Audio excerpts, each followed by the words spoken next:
Macingwane Nyanda yomkhonto, ngicabanga ukuthi wena owasukela wayibeka wathi uyinkosi yamabhinca, upresident wakaZulu.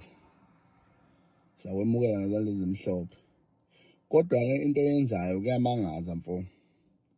Ezintweni eziserious la esikudinga khona siyisizwe awuveli nakancane.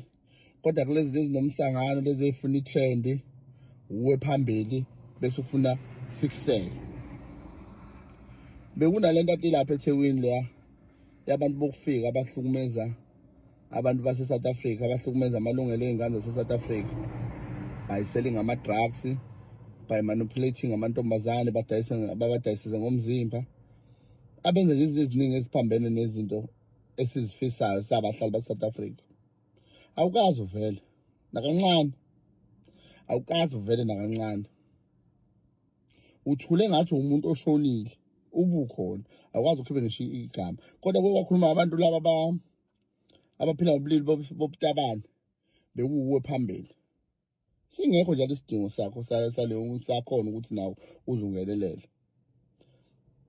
Kumanje kuno-double tender lo muntu wakini ethithi igama lomuntu wakini. Awukazi usho lutho ngoba umuntu wakini. Kodwa upresident wambiza ngawo wonke amagama, umbiza ngeselo, umbiza ngani, wazi wathi ayikhale. But kodwa mase kunezinto ezibhekane nawe uthula ngathi ushonile.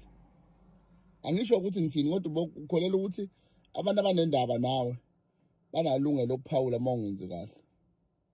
Awenzi kahle Macingwane, cha awenzi kahle. Lobu isikhundla lesi sakho sobupresident awusebenzisi nje ngendlela.